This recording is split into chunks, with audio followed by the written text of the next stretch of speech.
Dá para entender? Dá para entender de boa. Ok. Depois eu vou ver, então, o que está acontecendo com a câmera, que ao desligar, parece que ele perdeu a câmera e eu não queria gastar tempo agora com isso.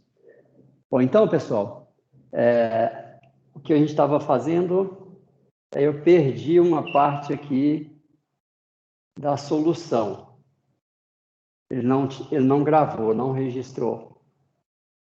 Deixa eu ver aqui. Está aqui. Então, a psi lambda y, vamos retomar aqui. Psi1, aqui a psi0. A psi1, na verdade, estava aqui, psi0. Então, aqui, se isso é igual a zero, então eu posso multiplicar por 2. Então, aqui fica 3, é isso que eu tinha feito, mas tinha um erro. E eu tinha simplificado indevidamente o H2, porque aqui eu tenho Y3.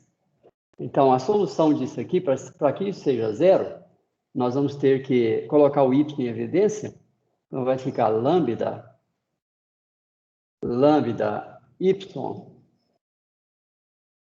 y em evidência, que multiplica lambda y2 sobre 3 menos lambda H2,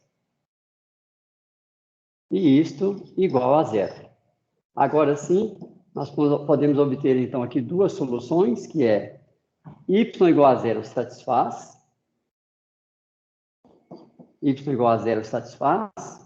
mas também lambda y2 sobre 3 menos lambda H2 igual a zero também satisfaz. Ou isto é zero, ou isto é zero. Então, daqui nós retiramos que o lambda cancela, que é igual a zero. E aí nós vamos ter que y igual a mais ou menos h raiz de 3. H raiz de 3. Então, agora nós temos três soluções. Y igual a zero e y igual a mais ou menos h raiz de 3. Então, agora a gente chega à conclusão que a gente tinha já apontado antes, que é y igual a zero, quer dizer, esta linha aqui, ó. Eu vou traçá-la aqui em vermelho para destacar melhor. É esta linha. Esta é a ápice zero, que corresponde a y igual a zero para qualquer x. Não depende de x, é y igual a zero. Ou seja, é o próprio eixo x. Então, essa é a linha psi0. As outras linhas psi0 que nós obtivemos é mais ou menos h raiz de 3. Mas acontece que raiz de 3 é maior do que 1. Ou seja, esse valor de y está fora do canal, positivo e negativo. Bom, elas têm lá um significado matemático, mas não tem significado físico para nós no nosso problema. Por quê? Porque está fora do canal. Então, essas duas soluções serão descartadas, porque elas não têm representação física no nosso problema. Tudo bem, pessoal? Ficou claro agora? Alguma dúvida?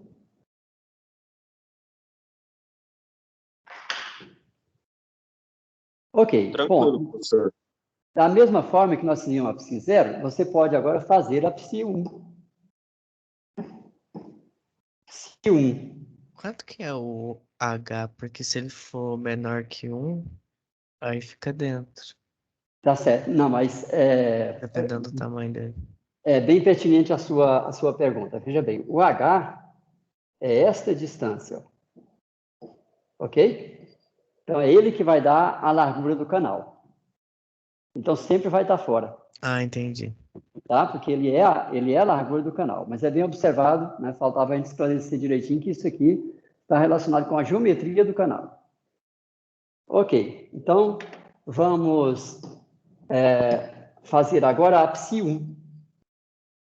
Psi1 igual a lambda y3 sobre 6 menos lambda H2 y sobre 2 igual a 1. Daqui, então, nós vamos retirar também alguns isovalores. Aí eu já não vou retirar os detalhes aqui, mas vocês vão retirar, possivelmente, três valores de y1. y1 igual a tanto, y1 igual a tanto, e y1 igual a tanto. Esses dois aqui vão estar... bom, vamos fazer. Vamos fazer, senão vai ficar acochambrado. Eu vou multiplicar isso aqui tudo por 2. Vai ficar, então, aqui fica 3, aqui soma e aqui fica 2. 2. E agora nós vamos achar quais são os valores de y que satisfaz a essa equação. Então, nós vamos ter y, vou dividir também por lambda, tá? Dividir por lambda.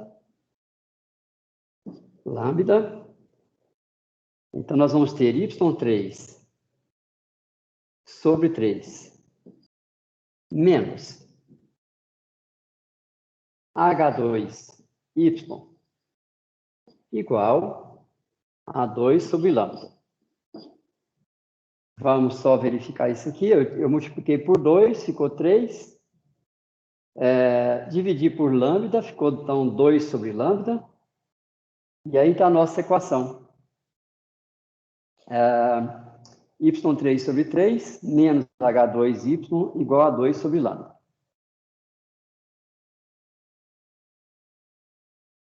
Ou seja, isso é uma função de terceiro grau que vai admitir, naturalmente, 3 raízes.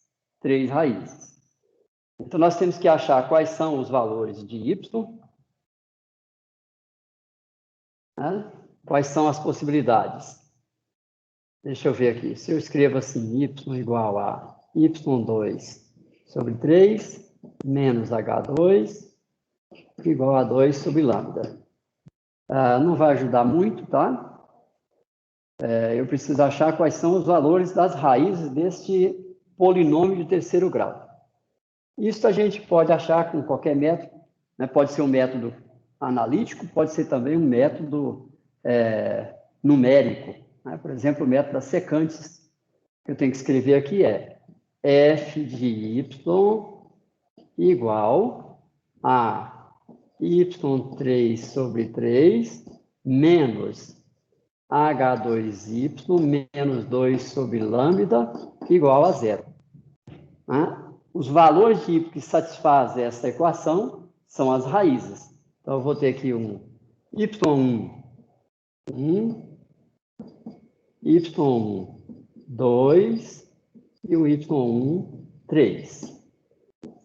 Obtido esses valores, basta eu voltar aqui e traçar. Possivelmente, nós vamos obter dois valores, um positivo e um negativo, que vai estar no interior, um positivo e um negativo, e um outro que não vai ter significado físico, tá? Vou deixar para vocês achar as raízes, que se eu for achar as raízes aqui agora, eu vou gastar um tempo precioso, e o que eu quero aqui é mostrar para vocês como usar as linhas de corrente para visualizar o escoamento. Posso agora encontrar um y2, quer dizer, isso aqui então vai ser psi1, e aqui também a psi1. E aí eu posso rechear isso quanto eu queira, né? Usando diferentes valores, isovalores da função psi. Então, vejam que o que a gente concluiu é que as linhas de corrente são paralelas à parede. Como já era de se esperar, porque se o escoamento é unidimensional, as partículas vão deslocar de forma paralela à parede. Se não fosse paralelas, nós teríamos a componente V diferente de zero. Né? Então, está aí a utilidade, né, da função corrente para visualizar um dado escoamento. Aqui nós pegamos um escoamento bem simples, porém, isto é válido para escoamentos mais complexos possível. Por exemplo, escoamento sobre uma aeronave. Vamos fazer aqui um exercício, um exemplo que é proposto pelo livro, aqui no livro, que é também um exercício bem interessante. Vamos lá. Então, ele pede o seguinte, é o exemplo 4.7. Exemplo.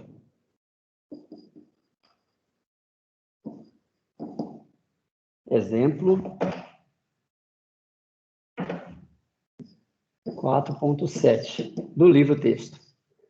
Então, eu falo o seguinte, ó, visualizar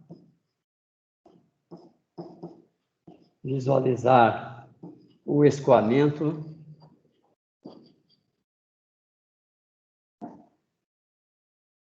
com V igual a UI mais VJ, onde U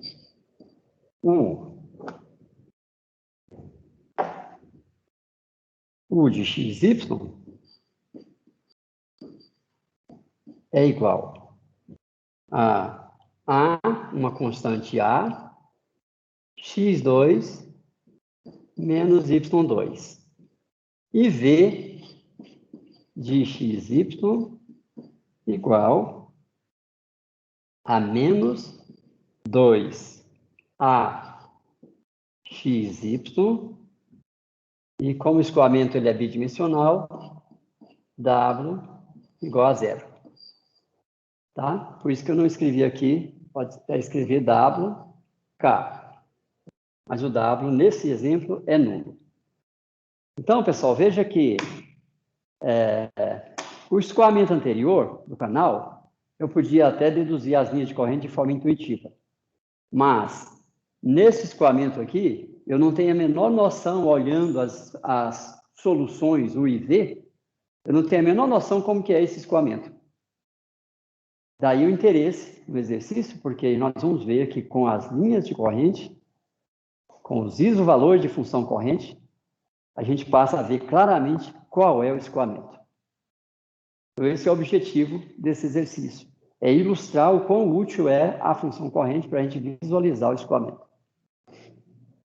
Bom, então, para que eu possa visualizar usando função corrente, eu tenho que deduzir quem é a função corrente nesse problema. Então, vamos lá. Cálculo de psi de xy. Usando, então, a própria definição, nós vimos que U igual d psi dx. E daqui eu retiro que d psi é igual a U dx, que é igual a... Quem é U? A x2 menos y2 dx. Integro este termo e integro este termo. Integrar na variável de integração que é x, que eu tenho lá multiplicado por dx. Então, eu vou ter que psi de xy igual. Integrando em x, vai dar A, que multiplica x3 sobre 3, menos y2x, mais uma função de integração. Eu integrei em x, somo uma f de y. Tá claro isso, pessoal? Integrei em x, somo uma função de y. Porque eu estou integrando uma derivada parcial. Agora nós vamos determinar quem é a f de y. Para isso eu uso a outra condição, porque eu já usei a condição que relaciona U com psi. Agora eu vou usar a V com psi. Então, V igual menos d psi dx. Ah, mas aqui eu fiz algo errado. Vocês me desculpem, mas eu vou ter que corrigir. Tá? Tem que corrigir tudo. E aqui, olha, eu escrevi a definição errada. É d psi dy, que é igual, que implica que é d psi dy igual a U. Quem é U? É A x2 menos y2. Portanto, eu retiro que psi de xy igual à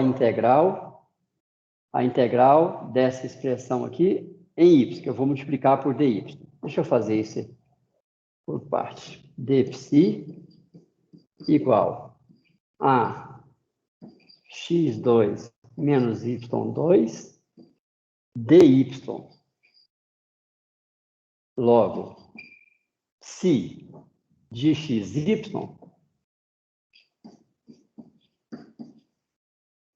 igual a A, que multiplica integral em y, x2y menos y3 sobre 3, mais uma função da outra variável. Se eu integrei em y, eu devo somar uma f de x. Agora tá ok. Bom, então vamos agora usar a outra condição, que é V igual a menos d psi dx.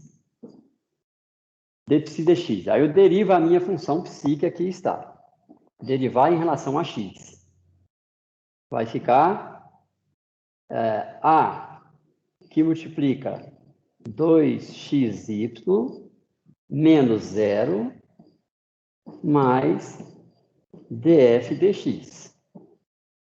Tá? Derivei a psi em relação a x. Derivada dessa função em relação a x vai dar 2xy. Derive-se em relação a x dá 0. E isso em relação a x dá df dx. Bom, mas eu sei que a v também é igual a quem? A v é menos 2a xy. 2a xy.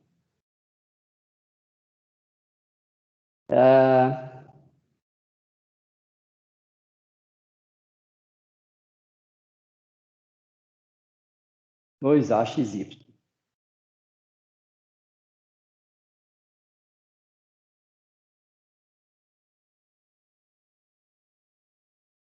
Aqui está faltando menos, pessoal. Olha aqui, ó. V é menos d psi dx. Então, o que eu coloquei aqui é a d psi dx. Então, aqui vai ficar menos a, e aqui é menos df dx. Bom, observe que aqui, então, eu tenho menos 2axy, menos 2axy, e aqui menos 2axy. Então, isso cancela com isso. O que implica, então, que df dx é 0. Portanto, f é uma constante. F é uma constante. Assim, nós vamos ter que psi de xy, psi de xy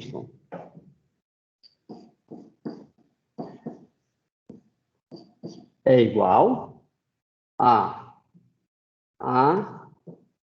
x2y menos y3 sobre 3, mais f, que é uma constante, e, como já analisado no exemplo anterior, essa constante c pode assumir qualquer valor.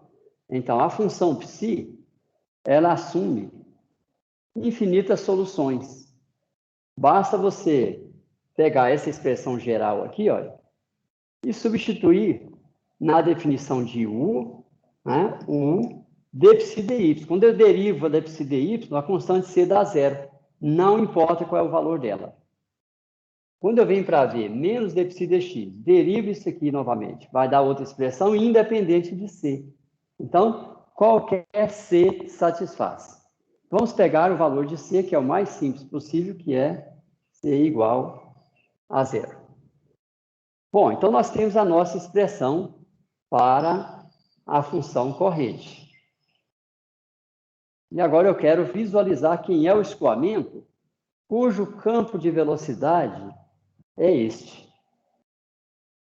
Qual é esse escoamento? Aí que está a grande utilidade do uso da função corrente. Bom, então vamos visualizar, né? Visualização.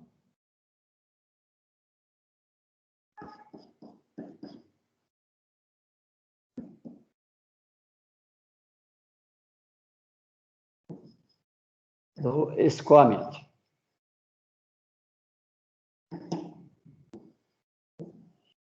Vamos visualizar isso no plano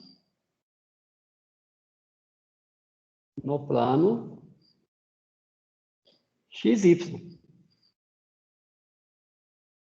E vamos começar com uma função psi0. Psi0 que é igual a x2y menos y3 sobre 3 igual a zero. Igual a zero. Então, vamos ver qual é a possível solução para isso. Aqui nós podemos isolar o y. Vai ficar, então, y que multiplica a x2 menos y2 sobre 3 igual a zero. Então, uma possível solução aqui é y igual a zero. Y igual a zero satisfaz. A outra solução, ou as outras, serão x2 menos y2 sobre 3 igual a zero. Que vai, então, fornecer que y igual a mais ou menos a raiz de 3x. Eu isolo o y. Vai dar 3x2. Extrai a raiz quadrada em ambos os lados, dá mais ou menos raiz de 3x. Então, vamos traçar esses isovalores de psi igual a zero. Traçar aqui em vermelho.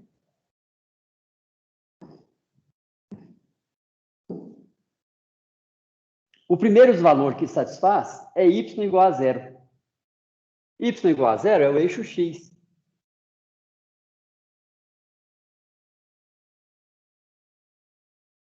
Está aqui. A psi zero. Essa é uma linha que satisfaz a equação para psi zero. As outras duas é y igual a mais ou menos raiz de 3x. Mais ou menos raiz de 3x. Então, vai dar uma linha assim. É uma reta com inclinação mais raiz de 3. E a outra é esta.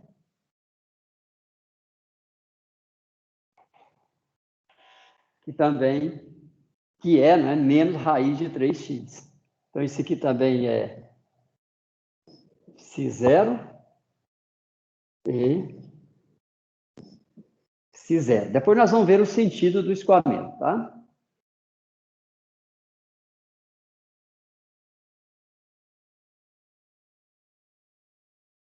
Tá, agora nós vamos trabalhar os outros possíveis isovalores.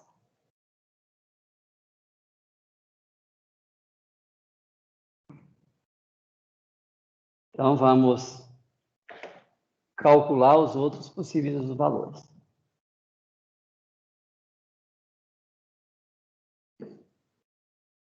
Vamos agora encontrar quem é o isovalor. Vou escrever aqui Ψ1. Ψ1, que é igual a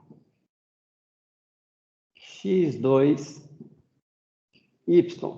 x2y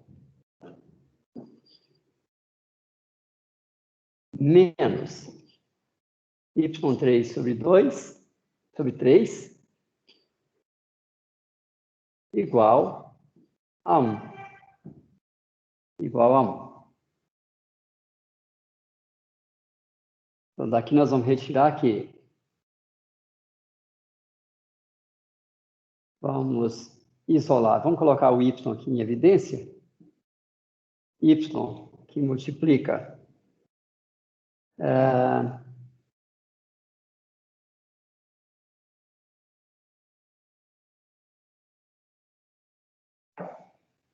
não adianta colocar em evidência.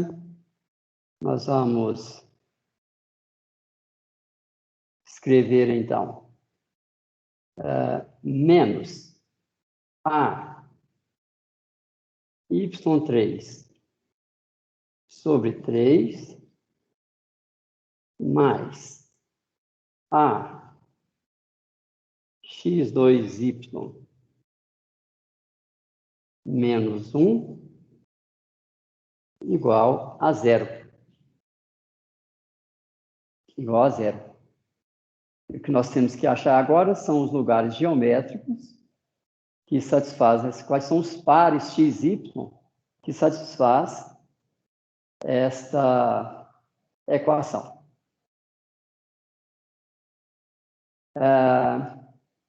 E aí, pessoal, entra algo que é o mais comum na vida cotidiana do engenheiro, é usar recursos computacionais.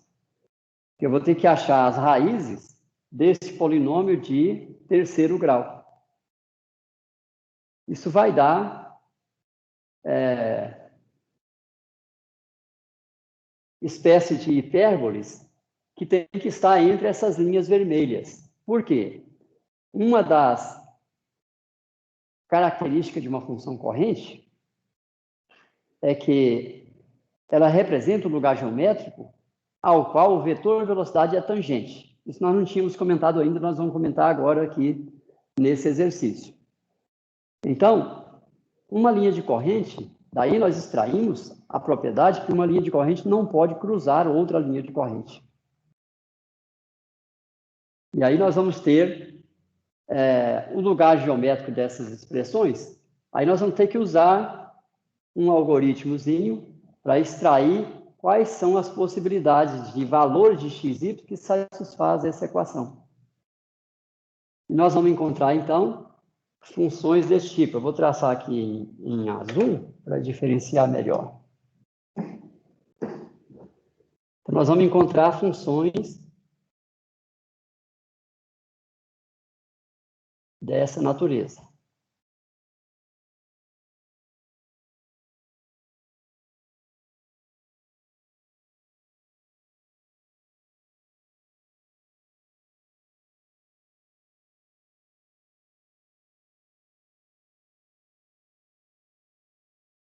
Vejam que isso não é simples da gente traçar, imaginar isso aqui a olho nu, né? Olhando a solução de U e V, imaginar que o escoamento seria este. Agora, eu consegui traçar porque eu já resolvi esse exercício outras vezes. Porque ao olhar essa expressão,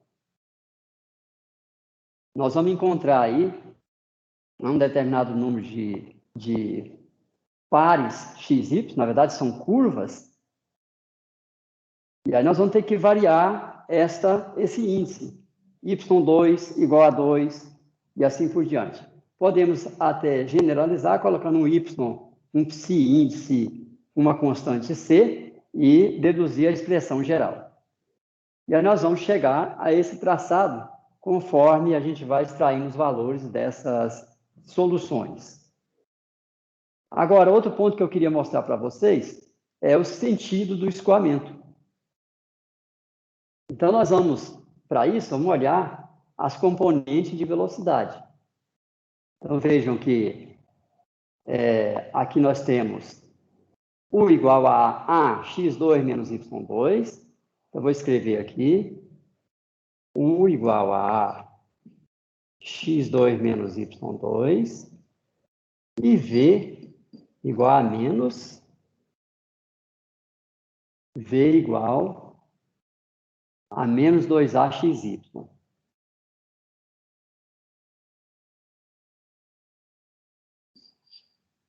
Agora, nós vamos ver quais são os sinais.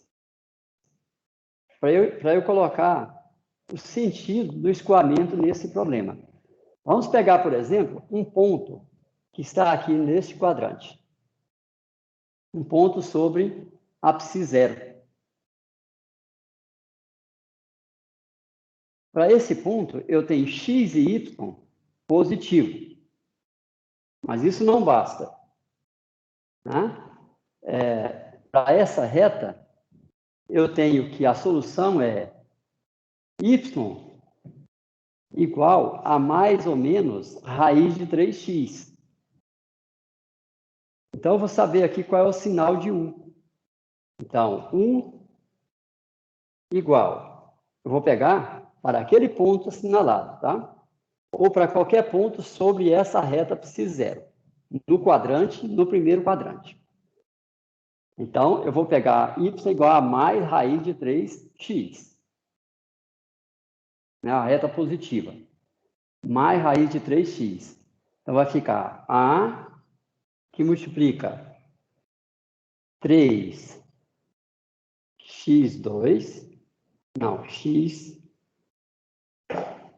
x2 menos y ao quadrado. E dá 3x ao quadrado. 3x ao quadrado.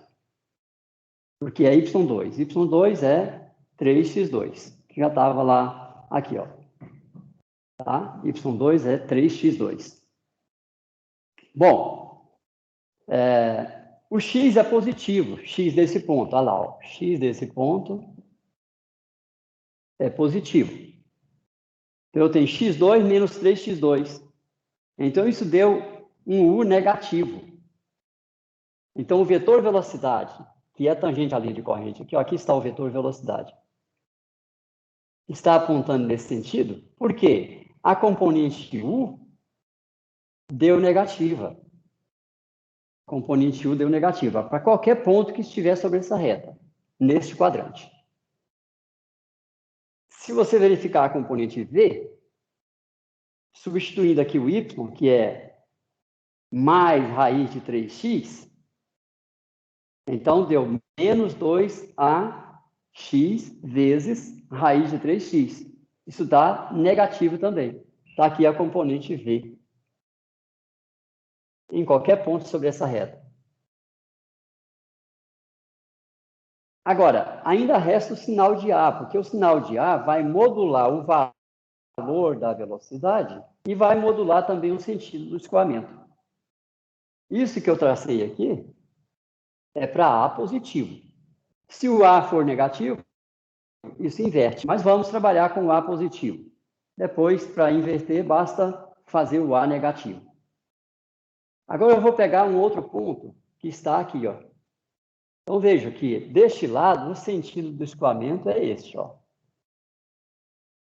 Uma partícula está deslocando nesse sentido. Vou pegar outro ponto no terceiro quadrante. Nesse caso, o x é negativo. Se o x é negativo, a componente U deu positiva. E a componente V também vai dar positiva. Então, o vetor velocidade está assim, e esse é o sentido do escoamento. Então, nós temos duas partículas que vão encontrar, que vão colidir nesse ponto. Se a gente refizer essa análise, nós vamos observar que neste quadrante o sentido é este, e neste quadrante o sentido é este. Para as outras linhas, forçosamente, deve acompanhar. Deve acompanhar. Está lá o sentido, então, do movimento das partículas. Então, o que significa isso fisicamente? Eu tenho aqui um jato. Observa lá o jato. Ó. O escoamento vai colidir contra este ambiente, vai colidir e vai refletir adjacente às paredes. Da mesma forma aqui, olha. Aqui está nesse sentido, nesse sentido. Então, vai colidir e vai refletir nesse quadrante. E aqui, da mesma forma, se você refizer as contas, vai dar esse sentido, assim. Então, nós temos um escoamento que colide contra este ambiente, né, e reflete. Então, são 3 jatos colidindo, 3 jatos que acontecem entre paredes. Isso nos dá, então, uma noção bem geométrica, né, de como que é o escoamento, cuja solução é esta, U e V. O escoamento não depende da direção Z, que está normal ao quadro. Ok, pessoal? Então, essa é a ideia. Né? Você tendo o campo de velocidade, eu consigo deduzir a solução para a função psi. Está aqui a solução. E tendo a solução, agora eu já conheço qual é o procedimento para visualizar o escoamento. Agora, à medida que o escoamento, veja que esse é um escoamento simples, tá? À medida que o escoamento se torna complexo, tridimensional, aí nós precisamos usar algoritmos computacionais para traçar os isovalores. Se você pega, por exemplo, isso é muito importante vocês fazerem esse exercício em casa. Eu não vou cobrar no exame. Mas peguem essa função, esse campo de velocidade. Peguem esse campo de velocidade. Usem, por exemplo, o MATLAB. Você já deve ter tido oportunidade de usar para alguma finalidade. E solicitem que ele plote as linhas de corrente. Ele vai seguir o algoritmo vai seguir o procedimento que nós colocamos aqui. Mas a vantagem é que, por mais complexo que seja o campo de velocidade, inclusive ele pode ser discreto, um VW pode estar mudando no tempo. Então, para cada tempo, se você entra com as componentes de velocidade lá no MATLAB e pede para ele traçar para você as linhas de corrente, você vai, então, visualizar o escoamento. Veja que isso é uma ferramenta poderosíssima para o cotidiano do engenheiro. Você passa a ter uma noção de como é o escoamento. Nós estamos aqui às voltas com a simulação de uma caldeira aqui no laboratório. Já tem 2 anos que nós estamos trabalhando nesse problema. O primeiro passo é resolver o escoamento no interior da caldeira. O detalhe é que, nessa simulação, nós incluímos, inclusive, o processo de reação química. Tem combustão. Mas, uma vez resolvido, dentro daquela geometria ultra complexa, a gente precisa visualizar o escoamento. E ao visualizar, o que a gente percebe? Que dentro de toda aquela parafernália de placas, de tubos, existem regiões onde o escoamento fica recirculando. E a reação química naquela região recirculante fica inibida, não acontece a reação química. Então, aquela recirculação precisa ser eliminada. Como é que a gente elimina? Mudando a geometria. Colocando dispositivos, coloca uma placa aqui, uma placa ali, até que a gente consiga eliminar a recirculação. Isso acontece também, pessoal, é outro exemplo, é o exemplo de um coração mecânico. Então, o coração mecânico, que é utilizado normalmente em transplantes, né? Enquanto você não transplanta, o sangue precisa continuar circulando no corpo, e aí você desliga o coração natural e liga as veias e artérias num coração mecânico. Acontece que a cirurgia pode demorar horas. E se o coração mecânico criar recirculações, deixar o sangue naquela região, fica recirculando, né? Imagina aqui uma região como essa, o escoamento está assim. Aí você cria aqui uma região de recirculação. Então, aqui as células ficam aprisionadas, ficam recirculando. Aí não tem mais oxigênio. Elas morrem, formam um coágulo.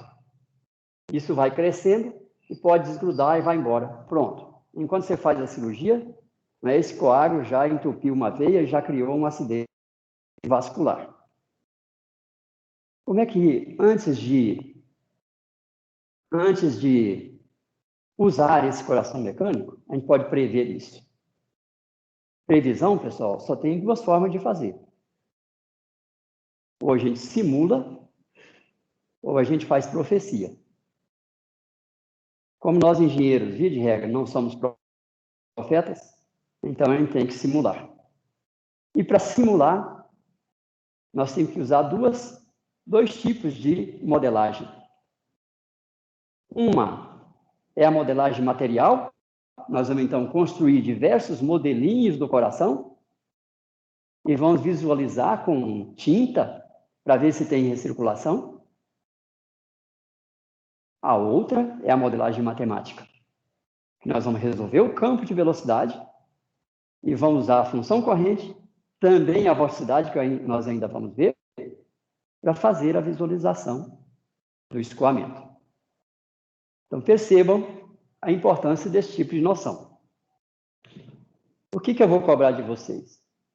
Eu vou cobrar, dado um campo de velocidade, deduzir a função corrente e traçar os valores. Tem que ser algo que seja mais simples do que isso. E observe que, mesmo para isso aqui, eu tracei, tá? Porque eu já conhecia. Mas, se eu não conhecesse a priori, eu não conseguiria traçar. Eu precisaria de entrar lá no algoritmo para pedir ajuda, né? Para fazer as contas e a gente traçar as linhas de corrente. Ok, pessoal? Então, com isso, eu espero que vocês estejam aí entendendo a importância desse tipo de tema, tá? Bom, essa nossa aula termina às 8h50, né? Nós temos tempo ainda para a gente usar esse tempo aqui para falar de vorticidade. Vorticidade. Deixa eu usar a cor preta para ficar uniforme. Vorticidade.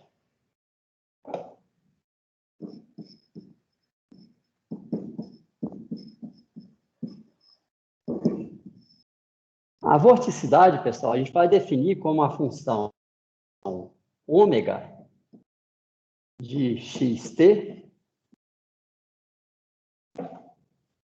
Vamos aqui considerar só a função do espaço, para não carregar o t, mas ele pode depender do tempo. Que é igual ao operador rotacional do campo de velocidade. Como é que eu resolvo isso aqui? Para obter as componentes do vetor, olha lá, é um vetor. Vetor. É o operador rotacional que vocês já devem conhecer. A gente resolve isso com um determinante. I, J, K. Primeira componente do primeiro operador, que é ddx, ddy, ddz. Se for em coordenadas cilíndricas, a gente acha lá no apêndice quem é esse operador. E o vetor V, o V, W. Não confundir ômega com W. São coisas diferentes. Ômega é o próprio vetor vorticidade. W é a componente em Z do vetor velocidade. Resolvendo, então, esse determinante, nós vamos ter aqui, olha, dW, dy, dW, dy,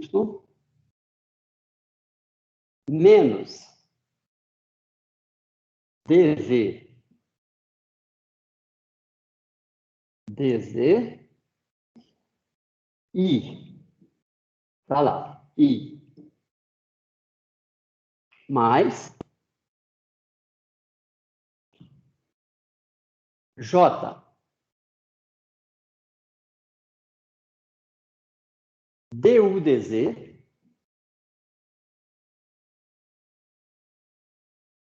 menos dw, dx, j, mais dv, dx,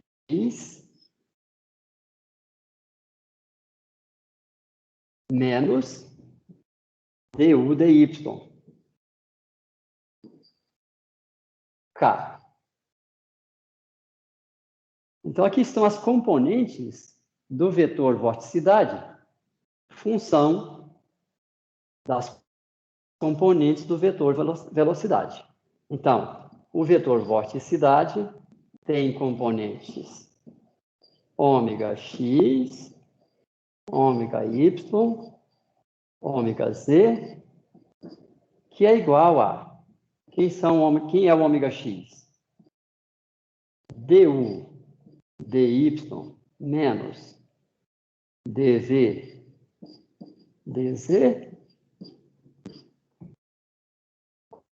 componente y, du, dz, dw, dx e dv, dy, du,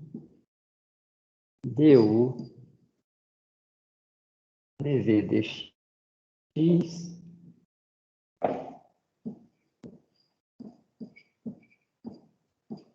du, dy. Está aí o vetor vorticidade. Esta é uma forma de escrever e esta é a outra forma de escrever.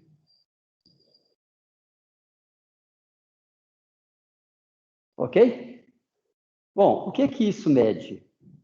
A vorticidade, se a gente olhar os sinais aqui, ó, du, dx, U é metro por segundo e y é metro. Então, sobra 1/segundo. Isso é unidade de frequência. Então, a unidade de ômega é 1/segundo. Unidade, 1/segundo. Isso dá uma frequência. É a frequência de giro da partícula. Então, se você tem lá um dado de escoamento, aqui as linhas de corrente, pego aqui uma partícula, essa partícula, conforme o campo de velocidade, ela pode estar girando em torno de si mesma. E gira com uma dada frequência e em um dado sentido. Porque isso aqui, olha, pode ser positivo ou negativo. Então, se é positivo, gira num sentido. Se é negativo, gira no sentido contrário. Então, o vetor vorticidade permite a gente visualizar se o escoamento está girando e em que sentido está girando. Se o ômega igual a zero, então a gente fala que o escoamento irrotacional. Escoamento irrotacional, se o ômega é nulo. Quer dizer, as partículas não estão girando. Agora, o mais normal em qualquer escoamento industrial ou na natureza é que o campo de velocidade não é nulo. Ele é diferente de zero. Então, vamos pegar o primeiro exemplo. O primeiro exemplo que nós estudamos, que é aqui, ó. Eu deduzi lá, é lambda y2 sobre 2 menos lambda h2 sobre 2. Vamos pegar o exemplo.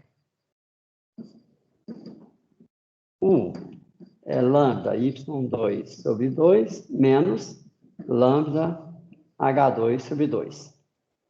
E V igual a W igual a zero. Esse é aquele escoamento. Vamos ver como é que é o campo de velocidade nesse escoamento. Então, vamos encontrar ômega. Ômega vai ser ômega x, ômega y e ômega z. Quem é o ômega x? Ômega x é du dy menos dv dz. Du dy. Du dy vai ficar lambda y. Lambda y.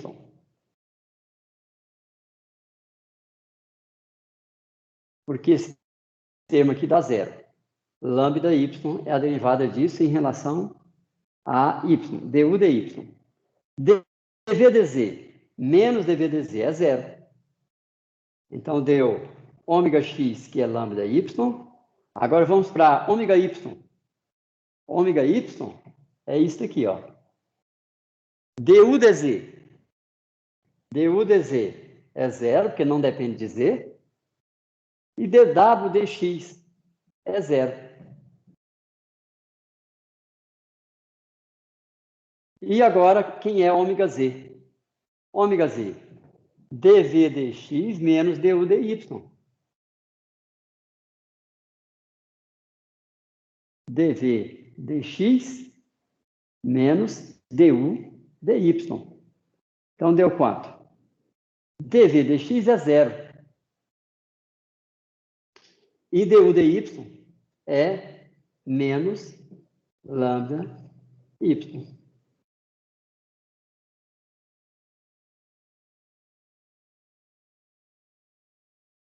dv dx, deixa eu só conferir.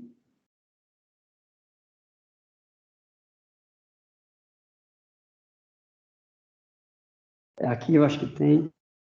Vamos voltar aqui. Em K. Du dy. Tá certo? E dv dx. K. Tá certo.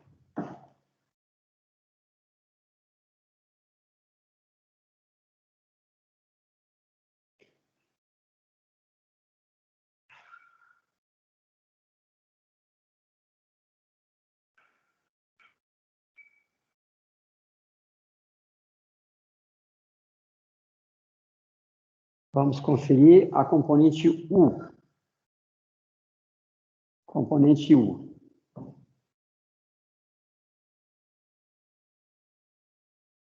Isso, pessoal. Eu estava desconfiado que tinha um erro. Aqui, olha. Observa ao passar para cá. D ômega dy menos dv dz. Eu escrevi du dy. Aqui é ômega. Ômega. Então, d ômega dy Quanto que vale d ômega dy? Ômega é zero. Então, dá zero. Menos dv dz. V é zero, também dá zero. Então, aqui é zero. Zero, zero e menos lambda y. Ok, então aqui está o vetor vorticidade para este escoamento. Para esse escoamento, dado por essas componentes de velocidade. Então, vamos ver como é que as partículas estão girando nesse escoamento.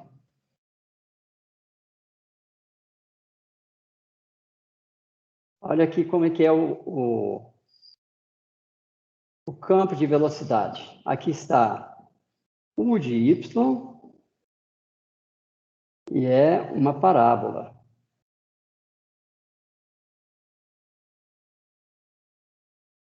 Bom, observem que se eu pego uma partícula que está aqui, ou melhor, a partícula que está aqui,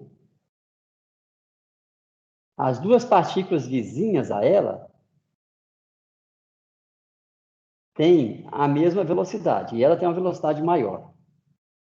Então, esta partícula de baixo tende a segurar a partícula central. Aparece um cisalhamento entre as duas, que tem a tendência de fazer a partícula central girar nesse sentido. Mas a partícula de cima atua da mesma forma, tentando fazê-la girar nesse sentido. Então, significa que uma componente se anula com a outra. Essa partícula central, então, intuitivamente não deve girar. Qual a posição que ela se encontra? Em y igual a zero. Em y igual a zero, o ômega z é zero. Então, realmente, ela não gira. Agora, se eu pego essa partícula, a partícula que está acima dela tem uma velocidade menor. Então, ela tende a girar nesse sentido. A partícula que está abaixo dela tem uma velocidade maior. Tem a tendência de fazê-la girá-la nesse sentido. Então, todas as partículas que estão acima do zero tendem a girar no sentido anti-horário. Observa que o y é positivo, e aí nós obtivemos uma componente ômega z negativa. Ele vai depender do sinal do lambda, né? Se o lambda for negativo, então vai dar positivo. Isso significa que lambda negativo, o escoamento está nesse sentido, nós já vimos. Então, se o escoamento está nesse sentido, o lambda é negativo, com menos dá positivo. Então, as partículas que estão acima do eixo, acima do zero, gira com vorticidade positiva, sentido anti-horário. Então, essa é a convenção. Se a partícula gira no sentido anti-horário, a velocidade dela vai ser positiva e vice-versa. Agora, se eu pego uma partícula embaixo, estou em y negativo, ela vai dar uma velocidade negativa, girando no sentido horário. E onde as partículas giram com mais intensidade? À medida que eu aproximo da parede. Porque a derivada du dy, né? Du dy, cadê? Está aqui. Du dy, ela é máxima na parede. E ela é nula no centro. Por isso que a partícula que está no centro não gira.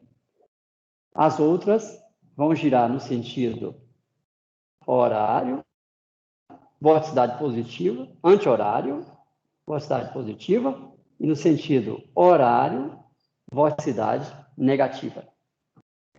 Então, com o campo de vorticidade, nós conseguimos visualizar também o escoamento, saber em que sentido que as partículas estão girando e com que frequência elas estão girando. Então, dá para a gente fazer um belo de mapeamento do nosso escoamento e extrair muita informação, tá?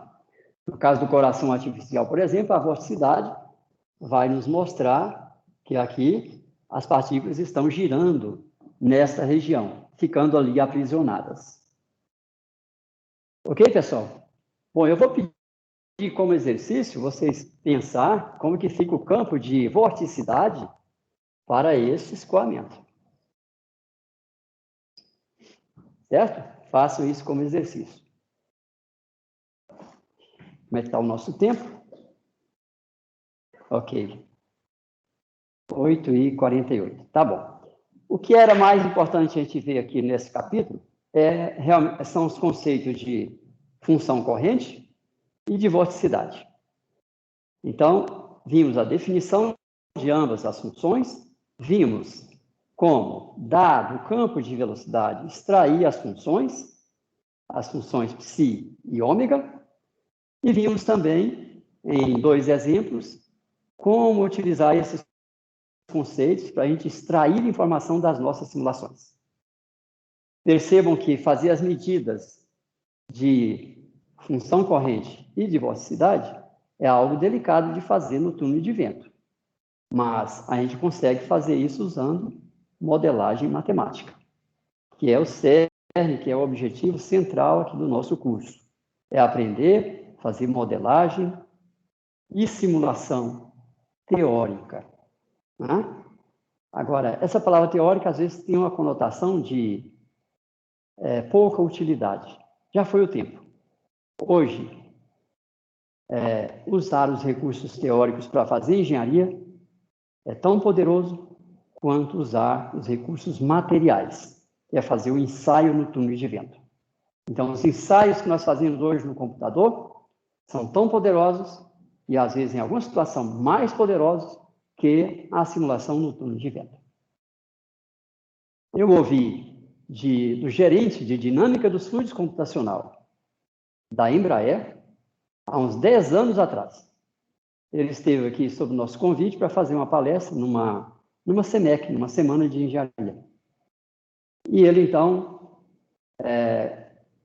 afirmou para a plateia que aquele modelo executivo da Embraer, o Legacy, tinha sido 100% projetado usando modelagem e simulação computacional. Posteriormente, fizeram verificação com o modelo no túnel de vento, mas toda a fase de projeto foi feita usando modelagem e simulação computacional. Então, a gente ouviu isso aqui do gerente do grupo de CFD, Dinâmica dos Fluidos Computacional, da Embraer. Ok, pessoal? O que nós estamos mostrando para vocês, então, é a base, né? É o embasamento para isso. Se essa base estiver boa, e se vocês vierem a trabalhar na Embraer, quanto engenheiros, vocês vão conseguir dar sequência. Na universidade, a gente não consegue formar vocês 100%. Tá? Isso não temos o tempo. E temos ainda uma grande pressão para reduzir, para enxugar o currículo. Então, a gente ensina aquilo que a gente acha que é prioritário. É a base. Vocês vão realmente se fazer engenheiros quando estiver nas empresas. Né? Eu ouvi também de 2 executivos de uma empresa de Belo Horizonte, que também esteve aqui há 20 anos atrás, fazendo uma palestra numa semana de engenharia. E os 2, ao final da palestra, eles afirmaram o seguinte: nós esperamos que a Universidade Federal de Uberlândia formem bons candidatos à engenharia. Significa que eles tenham bastante teoria, que eles tenham bastante embasamento teórico. Por quê? Eles só vão se fazer engenheiros quando eles chegar lá nas nossas mãos. Mas se tiver um embasamento teórico, aí sim, eles serão bons engenheiros. Então, essa é uma ideia que nós carregamos, tá? Particularmente. Não estamos aqui para formar vocês engenheiros, mas para formar vocês bons candidatos a serem engenheiros. Vocês serão engenheiros na prática. Aqui nós temos o papel de dar bom embasamento teórico para vocês. Ok, pessoal? Então, o capítulo 4 do livro, nós estamos encerrando. Na aula da semana que vem, na quinta-feira, na quarta nós teremos o exame, nós vamos entrar no capítulo 5, que é teoria de similaridade. Nesse capítulo 5, teoria de similaridade, nós vamos aprender a transpor resultados de ensaios experimentais para o protótipo. Então, é um capítulo bem motivante, bastante interessante também. Mas vamos ver isso tudo com base teórica. Ok, pessoal, então, nossas atividades, segunda-feira, às 18 horas, nós vamos fazer uma aula de tira-dúvida. Reprisando, vai cair a matéria de formulação diferencial e obtenção das informações, campo de velocidade e as aplicações para exercícios compatíveis com aquilo que nós vimos aqui em sala de aula. Eu disponibilizei para vocês a lista do livro e mais uma lista complementar, sugeridas por mim mesmo, nessa linha que a gente faz aqui, né? Obter campo de velocidade, obter vazão, obter as potências de bombeamento, potência de arrastamento de um corpo, enfim, é isso que vocês precisam saber nesse capítulo, tá? Função corrente, vorticidade, nós só vamos avaliar vocês no próximo exame, no quarto exame. Combinado? Então é isso. Bom, desculpe aí por esse transtorno, agora eu vou ter um pouco mais de tempo, vou verificar por que a imagem sumiu, possivelmente se eu reseto aqui o computador, eu vou conseguir obter a imagem de novo. Ok, pessoal, por hoje é só. Até, então, até segunda-feira, ou a qualquer momento aí que vocês me chamarem, eu vou